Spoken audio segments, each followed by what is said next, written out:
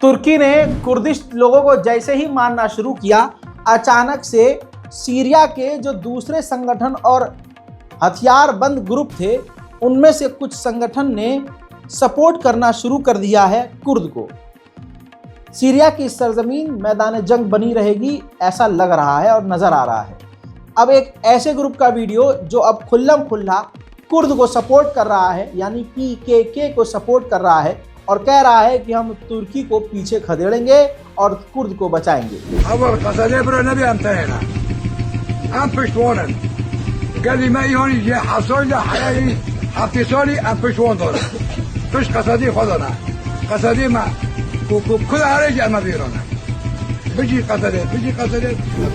वहीं यूरोपीय यूनियन 27 जनवरी को एक बड़ी मीटिंग करने वाला है।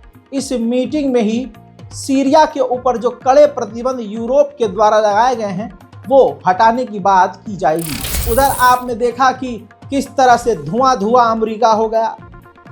ये कितनी अजीब और गरीब बात है, आप माने या ना माने, मेरा दिल ये कह रहा है कि पहली बात तो अमेरिका के खुद न्यूज़ चैनल कह रहे हैं कि ये तो जहन्नम है, ये आग जहन्नम है और खूबसूरत शहर जलकर राख होना ये बता रहा है कि हमारे बड़ों ने गलतियां की हैं। ऐसा वहाँ कहा जा रहा है, मीडिया में बात भी चल रही है। लेकिन आपको बता दूं कि दूसरी तरफ जहां अमेरिका के शहर धुआं धुआं हुए, वहीं जो बाइडेन सरकार है, जो फिलहाल अभी राष्ट्रपति हैं, उनके भी पसीने छूटे।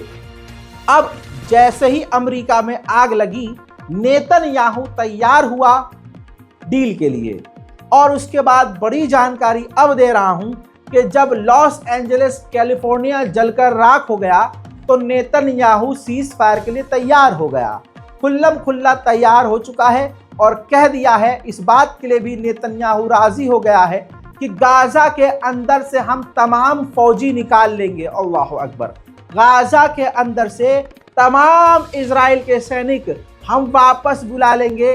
नेतन्याहू तैयार हो गया है। साथ ही बाइडेन ने खुद नेतन्याहू से फोन पर बात की है और हॉस्टेज की अदला बदली की बात करी है और बाइडेन ने प्रेशर डाला है नेतन्याहू पर कि अब तो कर ही लो।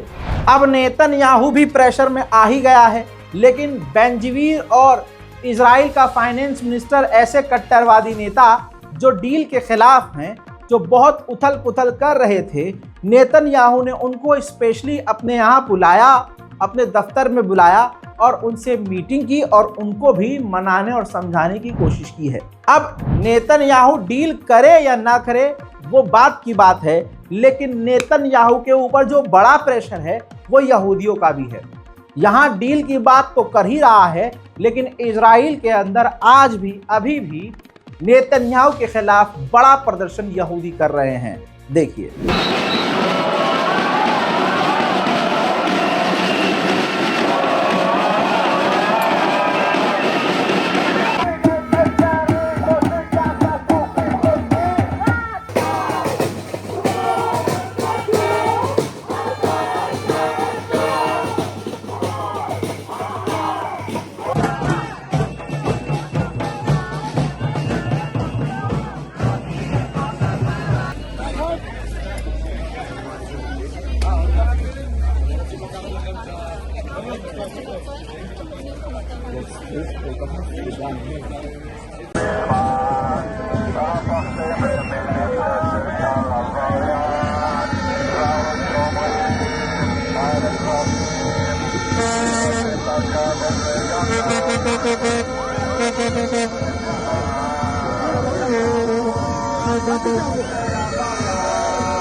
हजरात मोहतरम, ये सबसे बड़ी खबरें हैं। मैंने इस वीडियो का ड्यूरेशन कम रखा है और खबरों को बड़ा बड़ा जो अपडेट था वो आपके सामने रख दिया है। अब अपनी राय कमेंट में जरूर लिखिएगा, वीडियो को लाइक कीजिएगा, चैनल को सब्सक्राइब जरूर कीजिएगा।